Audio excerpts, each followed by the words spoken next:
Good day, everyone.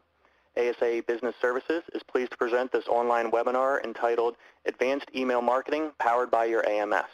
Our speaker for the presentation today is Ron McGrath. My name is Jeff Baker, and I will be your moderator for today's seminar. Today's presentation will last approximately 60 minutes and include a specific question and answer period at the end of the session.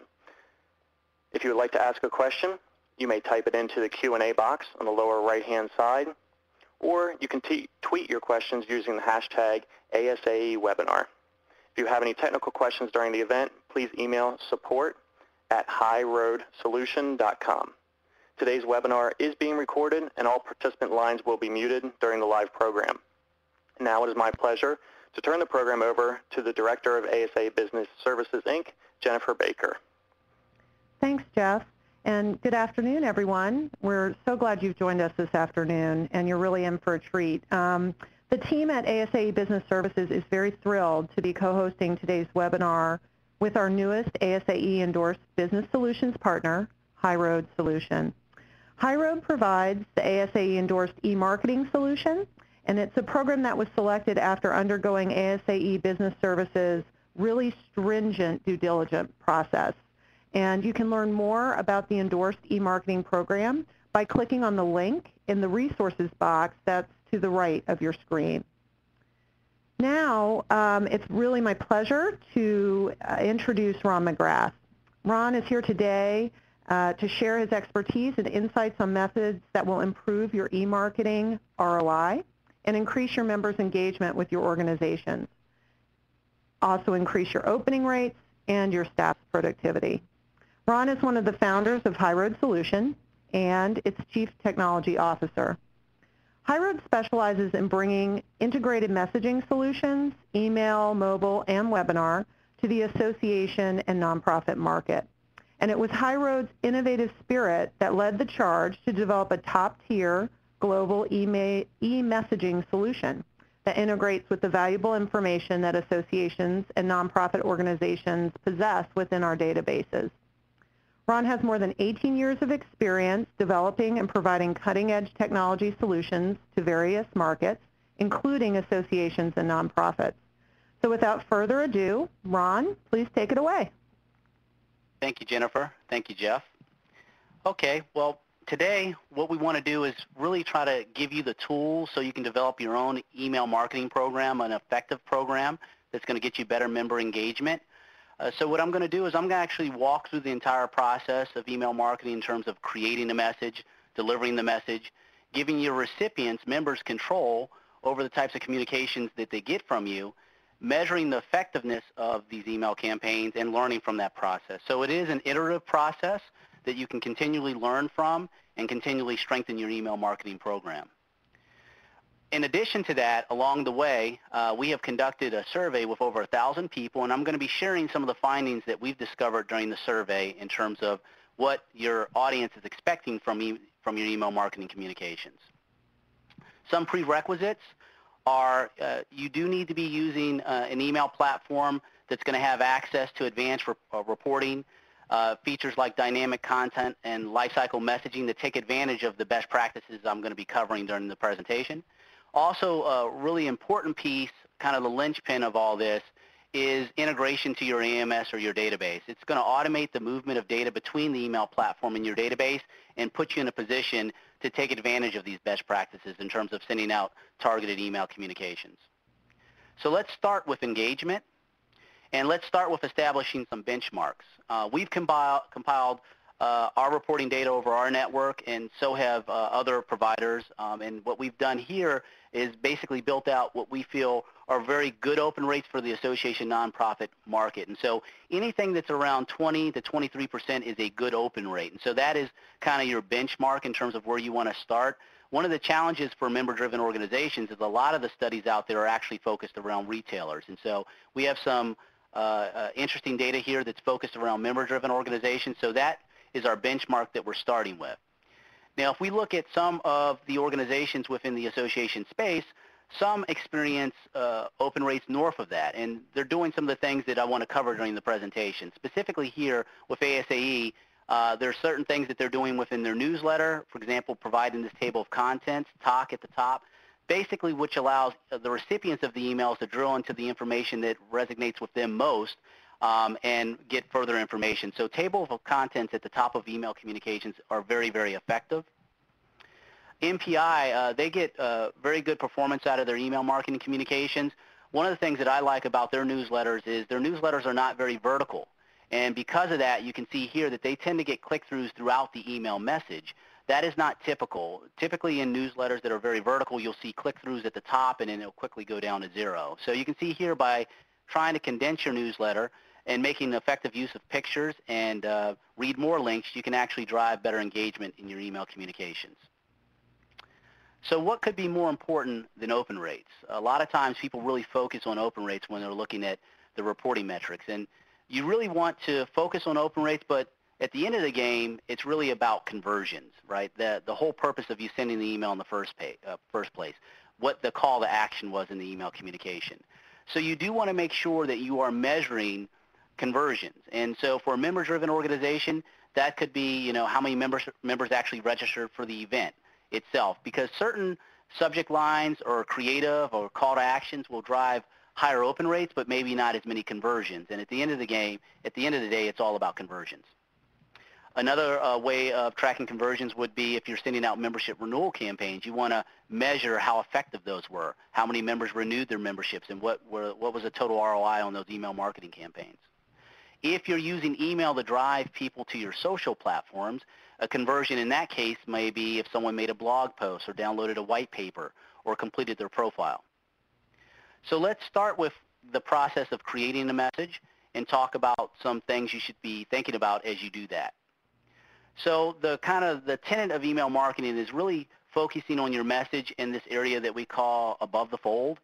It's how much of the email the recipient sees before they scroll, and it's valuable real estate. And so you want to make sure that your call to actions appear above this fold, that the recipient doesn't have to scroll to find out the purpose of the email communication. The other thing that you really need to start thinking about is how your email renders on mobile devices also. And I'm going to speak more to that point and kind of make the argument of why you should really be doing that today.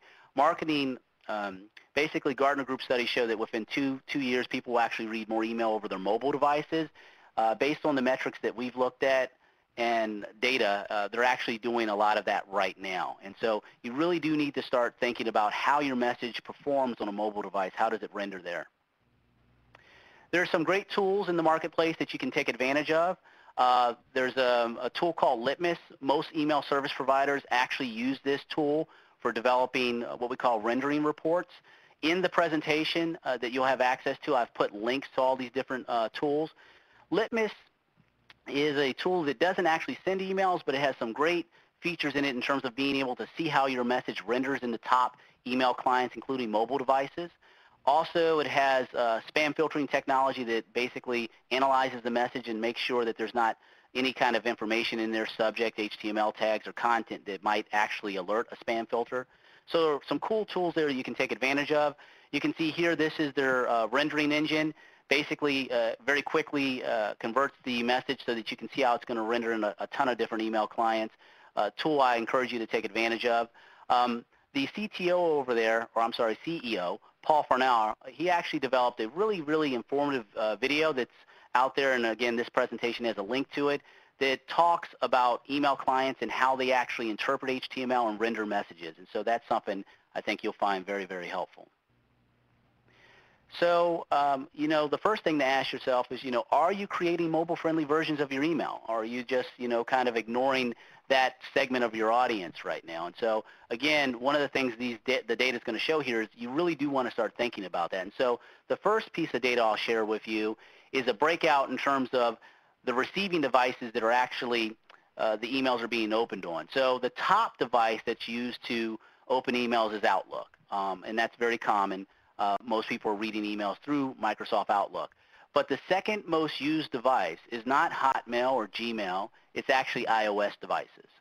And so that's actually somewhat shocking at this point today. A higher percentage of people are actually opening email over iOS devices than Gmail or Hotmail.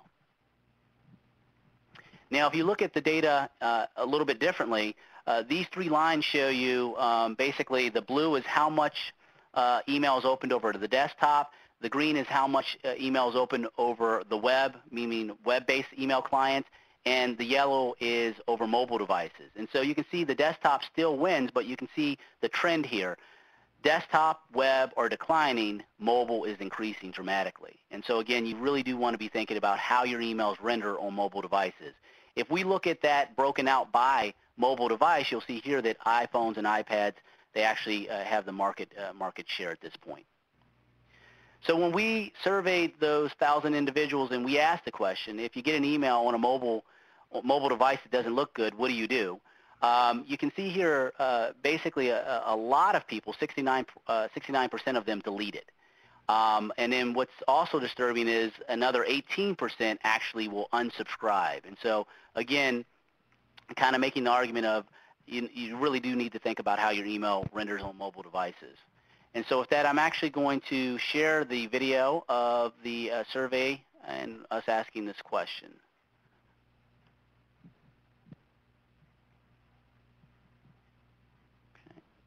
Again, so if you, sorry about that, Ron. As you get ready to play these videos, if you would like to listen to them, you can turn on your computer speakers. You will not be able to hear them through the phone. Thank you, Jeff.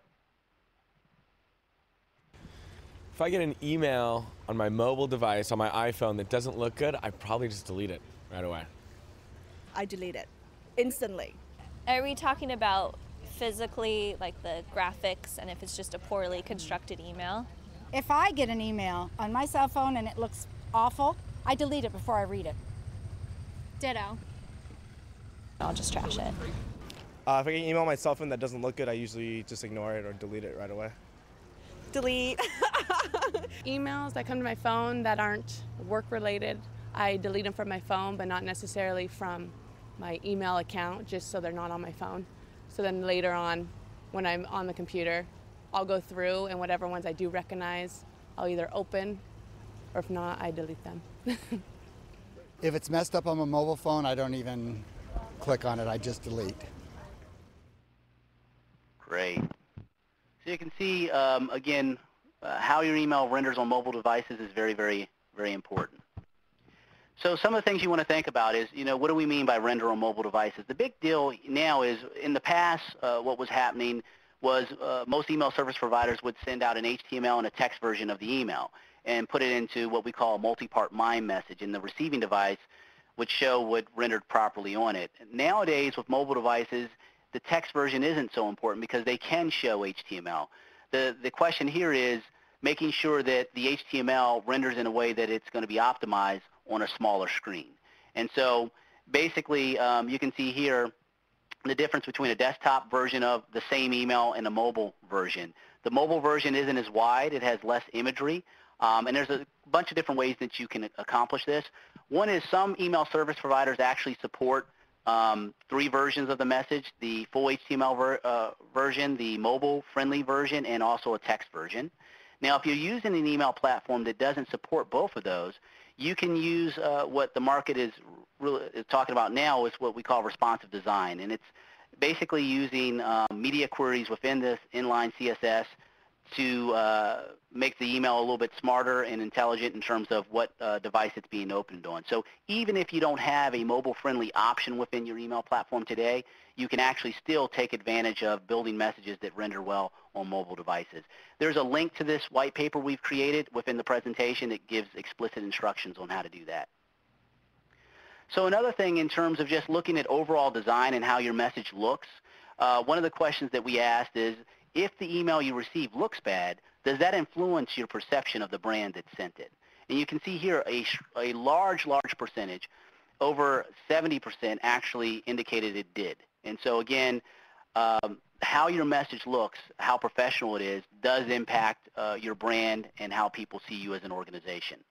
So things you want to be thinking about from a design perspective: the top left corner is the most important real estate in an email, newsletter, or communication.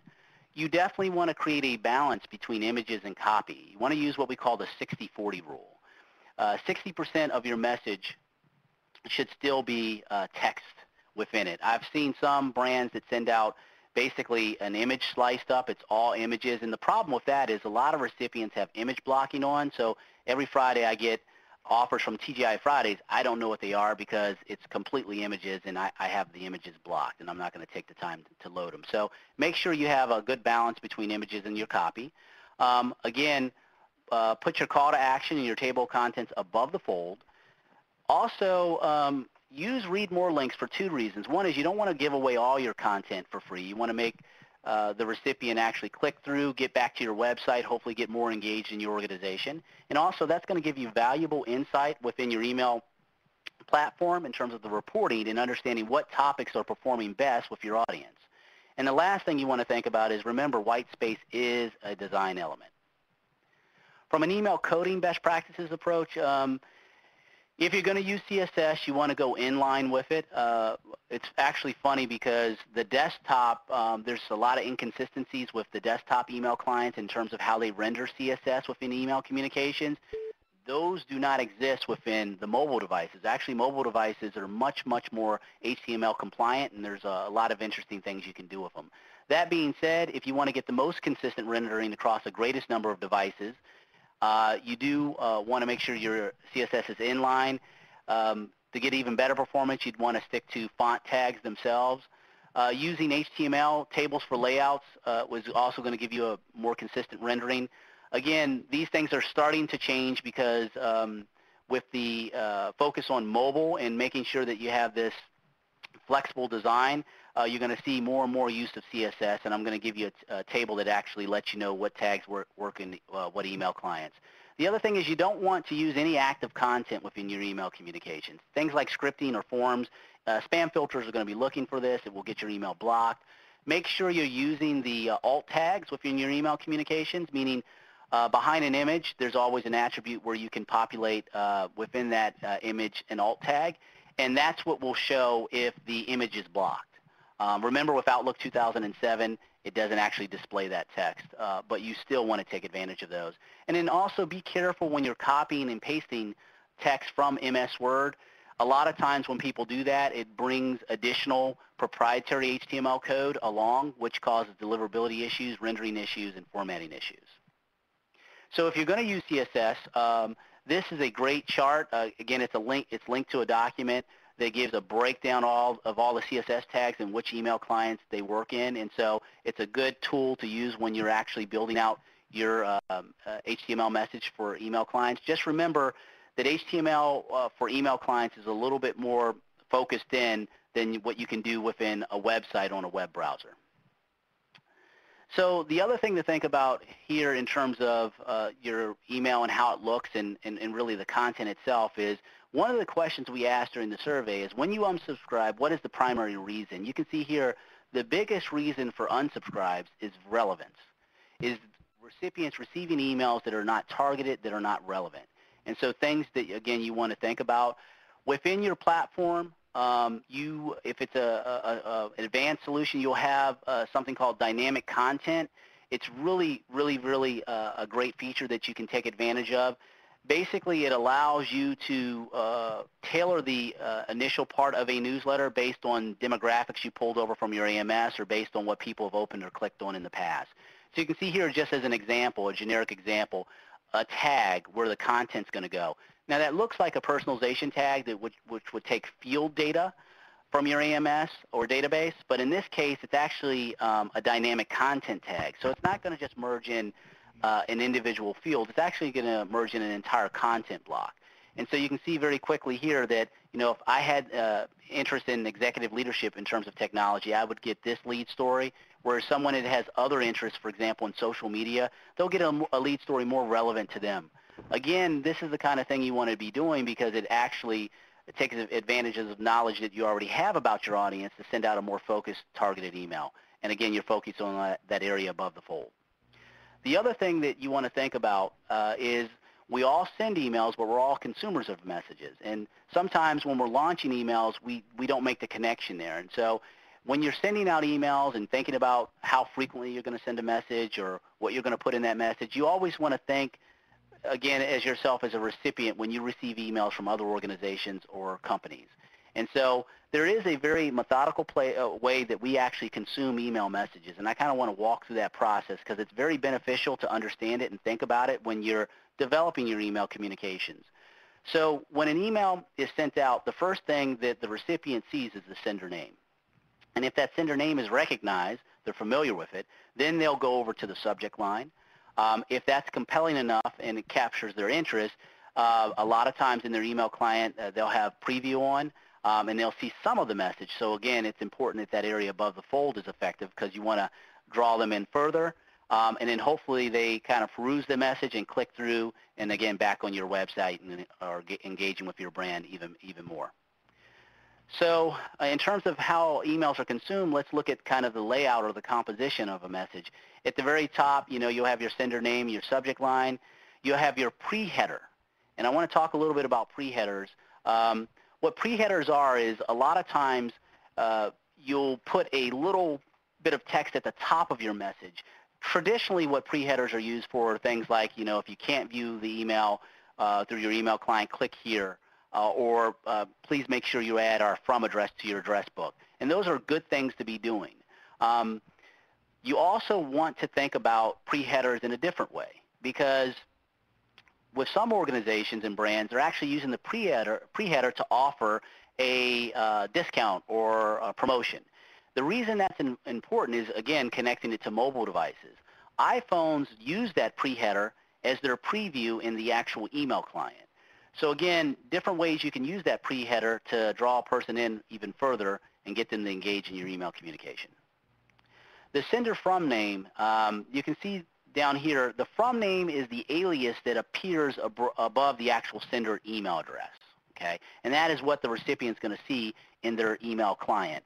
The key thing you want to do there is look at the emails, the from names on the left, and compare them to the ones on the right. You can quickly see that the ones on the left, they look kind of spammy. You can't really connect what the email is about from the actual sender from name. And you can see here, based on a study by the Email Sender and Provider Coalition, 73% clicked report spam based on the actual from line. 56% cited knowing and trusting the sender as a reason to open an email. And so, again, you want to be thinking about the sender from name and using it in an effective manner. Subject lines. There's a lot of focus around subject lines, what subject lines perform the best. There's a lot of great studies out there. Marketing Sherpa makes some great studies. I love the Email Experience Council. They are a free resource that has a ton of white papers that you can access. None of that replaces the idea that you should do your own testing against your own audience. The key kind of general things you want to think about when you think about subject lines is obviously you want to make it engaging and benefit-oriented. Make it unique to each issue. So if you're sending out a newsletter, again, put the date in there or issue number. Try to stay, obviously, away from subject lines that sound spammy. And then make sure you match it to your content or your audience. And then, again, don't just focus on opens. Also focus on subject lines that are going to get you good performance on conversions. So there was actually a subject line research program that was conducted, and it basically comprised and compiled a huge amount of subject lines across an entire platform. And you can see here on the left the subject lines that actually got the best open rates compared to the ones on the right that got the worst open rates. Now, there's one thing you'll start to see as you kind of look through this. The ones on the right are actually more catchy. They're more salesy. They're the ones that, most people traditionally would think would be more effective. The ones on the left, they're kind of boring, actually. But they outperform the more provocative subject lines. And so, kind of the idea there, drum roll please, it's real simple. A subject line should basically describe the subject of the email. And those tend to outperform anything you could think of that's, catchy and those kinds of things. So, again, you should test against your audience. These are general best practices. But again, nothing takes the place of testing against your own audience. If your email platform is robust, it's going to have what we call A/B testing. Makes it extremely easy to challenge your current email, be it the subject line, the day of the week, the time, the creative, the call to action, and see if any of those changes actually make any kind of uplift in your open rates or engagement. So always make sure you're testing. So now, again, we're trying to basically understand, what types of emails our audience they want to receive. Now, again, we can pull information over from the AMS because it's rich in demographic information, and again, that's why integration is very important. The other thing is, what better way to know what people prefer is to give them a vehicle to be able to tell you at any time. And that's what email preference centers are all about. At the very bottom is your global opt-out, which is a CAN-SPAM compliance requirement, right? So any recipient of email marketing messages from your organizations, be it member-driven or not, has to have the ability to opt out globally from email marketing messages from your organization. Email preference centers go beyond compliance. They're more focused on engagement. What better way to understand what our audience wants than to let them tell us in a self-serve manner, because people's preferences change over time.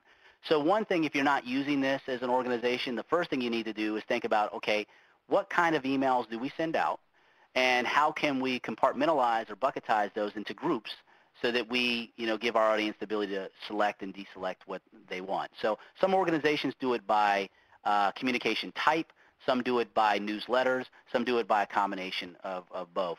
You'll see here, MOA, they do it by newsletter.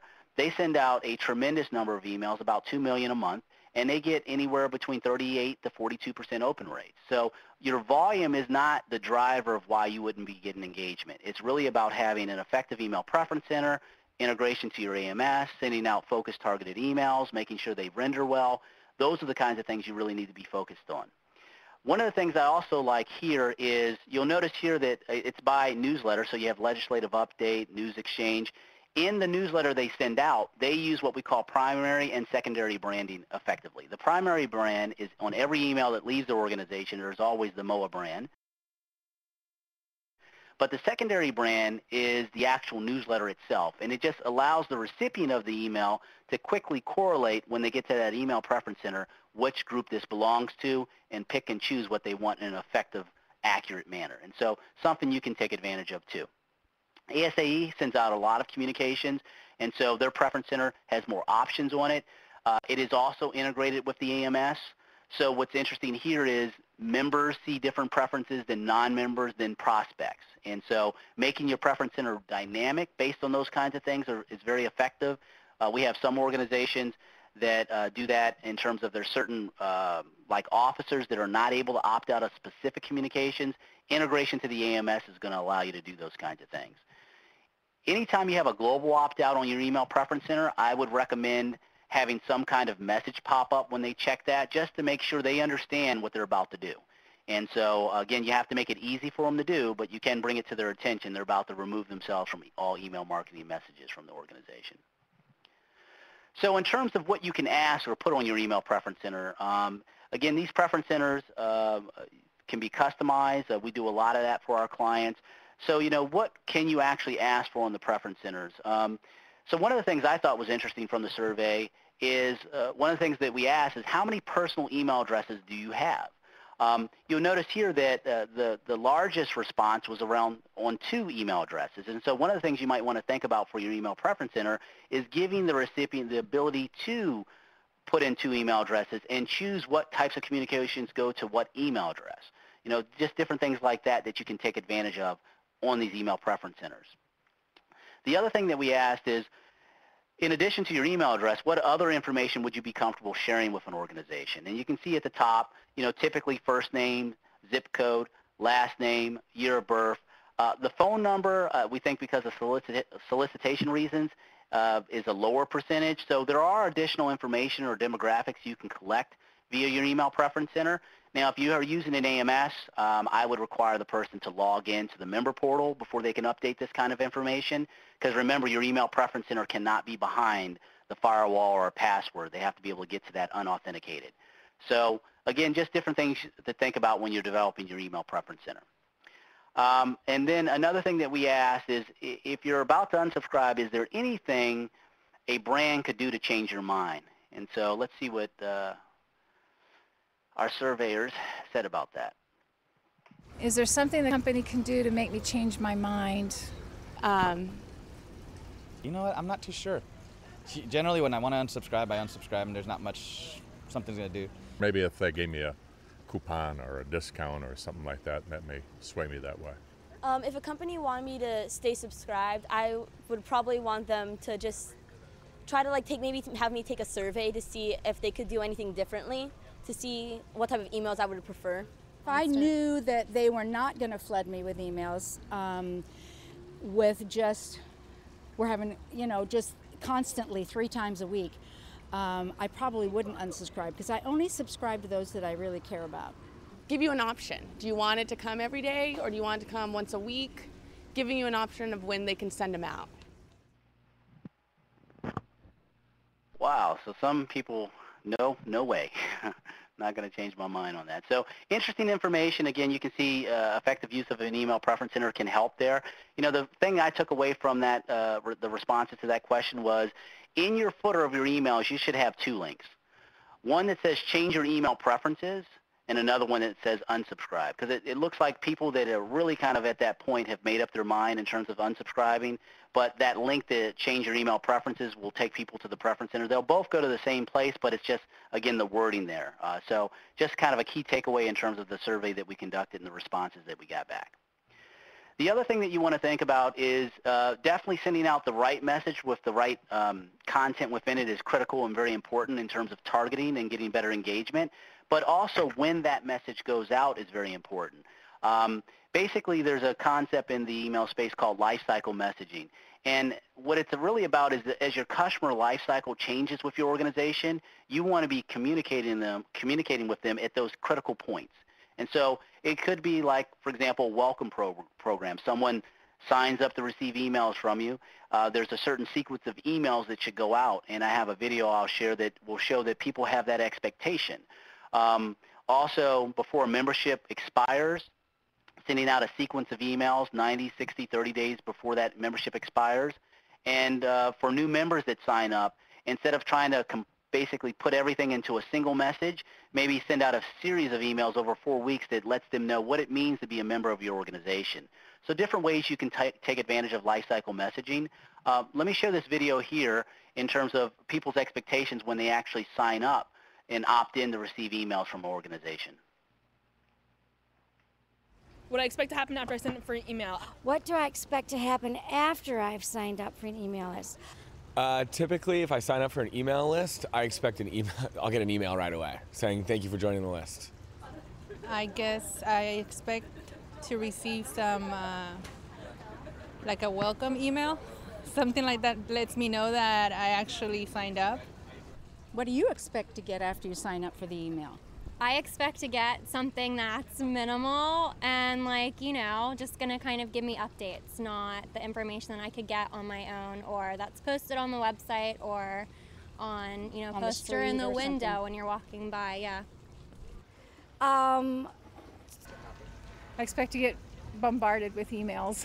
You just get bombarded with them. Bombarded. Bombarding my inbox. Lots of spam. Lots of spam. I expect to get a lot of junk email from them and maybe 1 or 2 ones that pertain to me.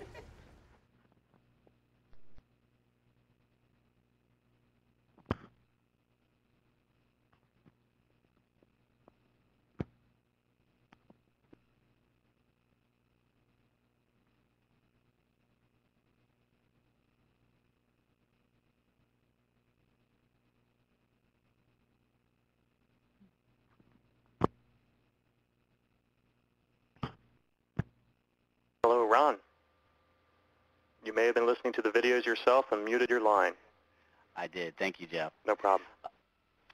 One of the other things I want to talk about, because there's a lot of conversation in the email space around social, and there's basically some mutterings that social may replace email. And one of the things that is key to remember is they're actually complementers. They work well with each other. And so, you know, social is not one of those things where you're going to build a platform and people are just going to come to it, right? So the idea is you have to drive people to your social platforms for them to be effective. And so there's really kind of 3 areas when you talk about email and social. One is, again, using email to drive members to your social platforms. The second area is using basically social share capabilities within your emails, which makes it easier for your recipients to spread your message through their social platforms. And the last piece is the sharing of metrics between social platforms and email platforms so that you can create a better experience between the two. And so those are really kind of the 3 areas that you can take advantage of when you have a robust email platform and a social platform. So in terms of driving members to the social platform, again, you know, you'll use email to drive people there to create and update their profiles, to join communities, to participate in conversations, to register for events. That's one of the great things that social platforms do very well, is they always have a notifications or email engine that sends emails out that drive people back to the social platform itself. You see that a lot with Facebook.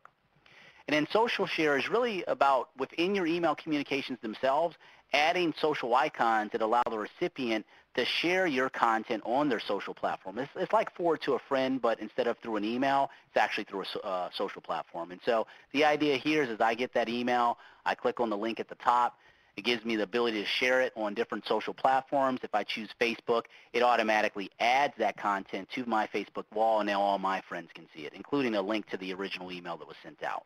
So these are the different ways that social and email kind of converge, and different things you can be taking advantage of.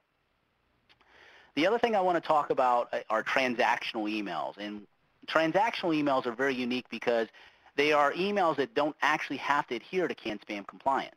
And so even if someone opts out of receiving email marketing messages from you, you can still send them transactional emails. Transactional emails are basically receipts and confirmations. So if I go to your website and I make a purchase, I renew my membership, I register for an event or a webinar, you can send me a receipt or confirmation. One of the things about transactional emails is you actually are allowed to remarket within them. Okay? So the majority of the message itself has to be based around the actual transaction.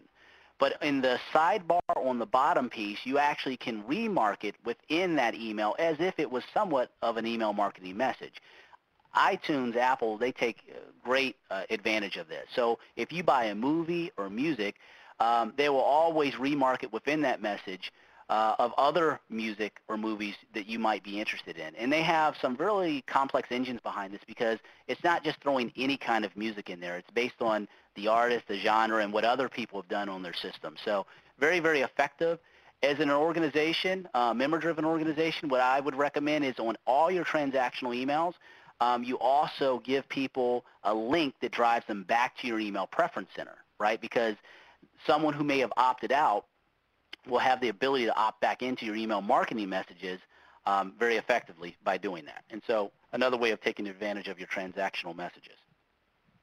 The other thing about transactional emails, if you're using a robust platform, the reporting and analytics that you have on your traditional email marketing messages, you can also have on your transactional emails. So wouldn't it be nice to not only know how many membership renewals you sent out, but actually how many were opened and who clicked on what, and kind of being able to fine-tune that content.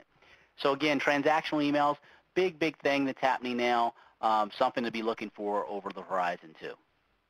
So in terms of the future email, right now email today is very static. One of the things that if you haven't taken advantage of that you should is with HTML5, you can actually embed video inside of an email communication and play it within the email for Microsoft Outlook because it is actually HTML5 compliant. And so if you ever wanted to see if embedded video adds any additional performance on your email communications, you can test that with your Hotmail addresses today. You're going to see more of that over time with email clients. Basically, they're competing for eyeball space just like anyone else will, and a lot of the social platforms like Facebook, they're getting a lot of the eyeball time. And so what email clients are going to start to do is be more dynamic. Some of the dynamic content we talked about before that you couldn't embed, you're going to be able to embed. So if I get an email from Amazon today and they give me an offer, if I look at it a week from now, that offer is no longer relevant or viable. I can't take advantage of it. In the future, instead of being a static HTML message, it's actually going to pull from a server just like a website would. So if I come back to that email, it's going to have an updated offer based on what promotions they're running at that time. So these are different things that the email space is going to start to do. They're going to open up the ability to serve more dynamic content in an active manner, and you can take advantage of that. So things you want to be thinking about for in the future. Jeff? All right. Now we'd like to get into the Q&A segment of our webinar here. Your participation is key to this webinar, so please don't be afraid to ask any questions.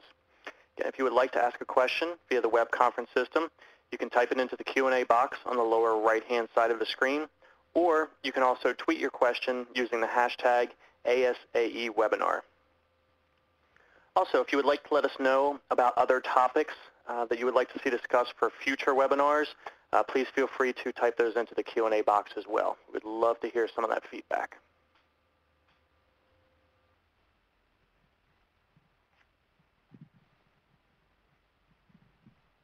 All right, our first question here. What email clients don't cache an email to allow new versions to be served? What email clients don't cache an email to allow an email to be served?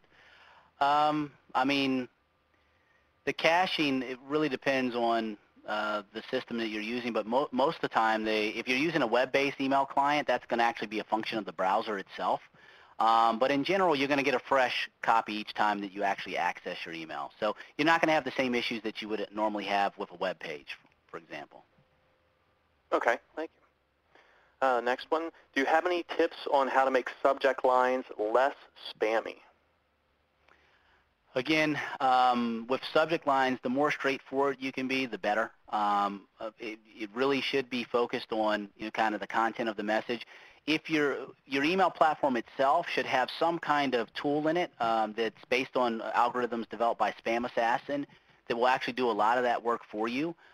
Also, if you go to the Spam Assassin website, they do have a breakdown of kind of the rules that it's using the process. So, that's something we can make available in the PowerPoint. But you should be using an email platform that has some kind of spam filtering technology in it that will analyze the email for you.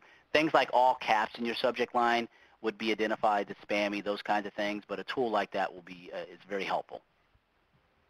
It is very helpful. I've used it many a times. Saves me from having to think about it. Next question. Can you expand a little bit on the Experience Email Council? So the Experience Email Council is basically a nonprofit that was set up. A lot of the email service providers are sponsors of it, and they actually provide content for free to the Email Experience Council. It's run by a team of people that are just experts in the email space, and they actually have a conference once a year that's normally in Miami, Florida. A lot of great content, a lot of great sessions, and again, like I said, we'll provide a link in the PowerPoint so that you can take a look at the website and the conference that they have every year. Great, man. A lot of questions coming in here. This one is regarding transactional emails, and wanted to know, is a renewal notice or a solicitation to rejoin an organization considered transactional email? Great question. I would not consider those transactional, okay? We work with a lot of organizations, and we found that some organizations try to loosely define the transactional piece. And again, a lot of organizations, they have legal teams that they've consulted, and they feel comfortable with the amount of risk they're taking. My definition of a transactional email is if I go and I do something, when I actually do or that event, if the email doesn't follow that pretty much right away, then it's not transactional. And so again, sometimes I've seen some organizations stretch the idea of a member and that being, being a member itself is a transaction. But, unless I've gone to the site and I've done some kind of transaction with your organization and you're sending me a real-time confirmation, anything that's outside of that, I would not treat as a transactional email. Okay. We had a couple of different people ask regarding the surveys on unsubscribes and the opt-outs, things like that. What was the survey size, the sample size there? 1,000 people. 1,000 people?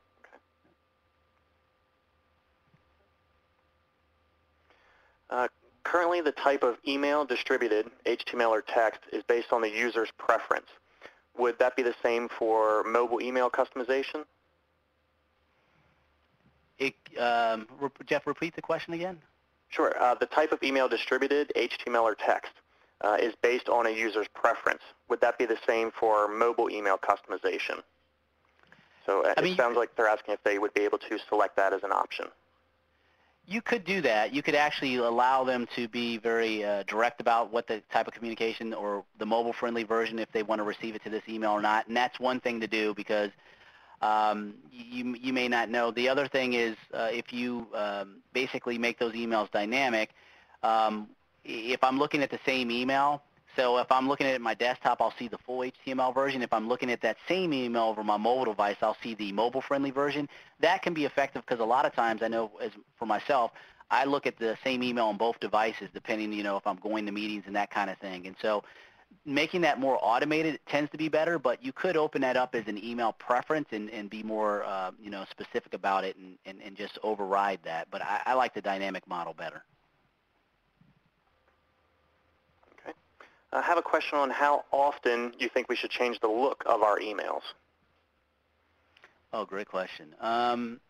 The first thing I'd say about the look is consistency of brand throughout all your email communications and all your e-communications. Your website is critical, is really critical, because what's happening is every time a recipient or a member receives an email, you're basically acclimating them to your brand more. So I don't think it's critical to change it often, but the consistency is very important. Sometimes you kind of want to come up as an organization with a fresh look across the board, and that makes a lot of sense. I would say if you're going from if you're trying to change your email marketing program dramatically and trying to take advantage of a lot of things that we're covering in today's presentation and in presentations we'll hopefully do in the future, if you've just implemented a lot of changes, maybe having a rebrand is a good idea. What I would say in that case too, and we've worked with organizations on this, is I would always send out initial email when you do the rebrand with all your your new approach to email marketing that drives all your audience to your email preference center. And basically that email is saying, hey, look, we want to understand what kind of communications you prefer to receive from us so we can send out more effective emails to you and make the most of your inbox. Take a moment to click on this link and update your email preferences. And so doing those things in tandem could help out dramatically. Okay.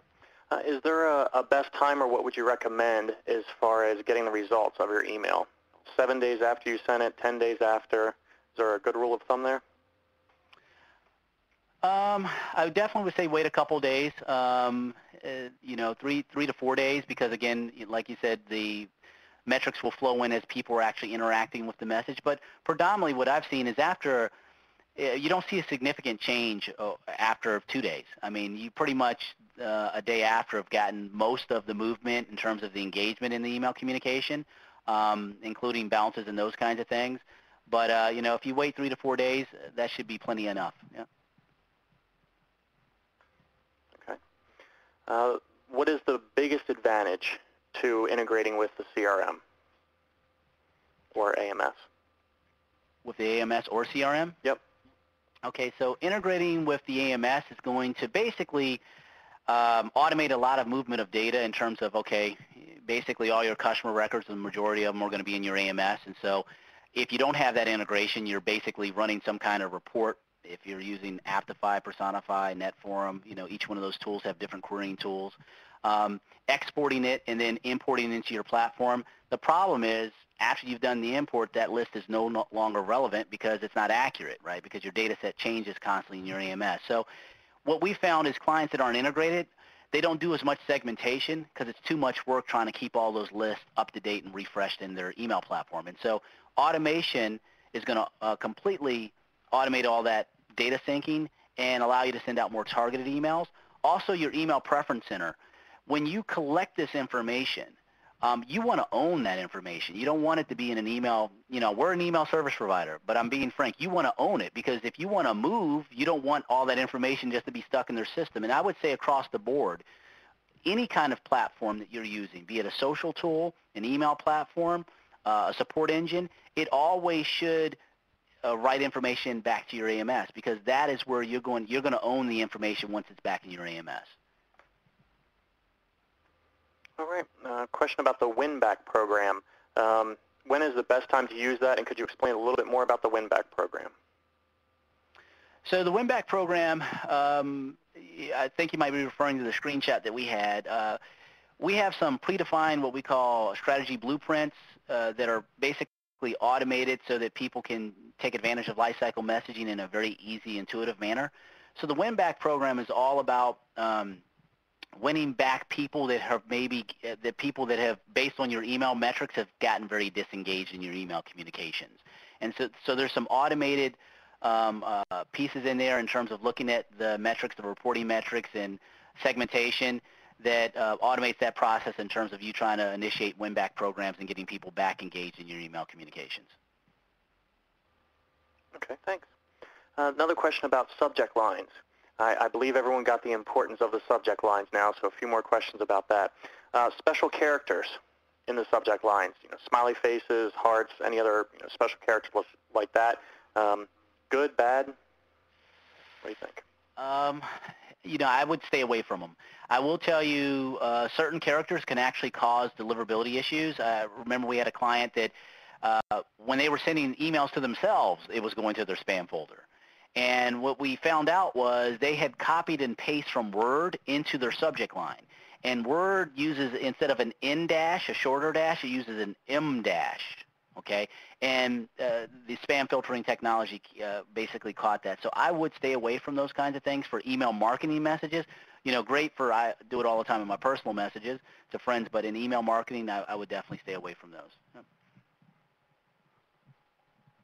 Any certain best practices if the recipients are 55 and older?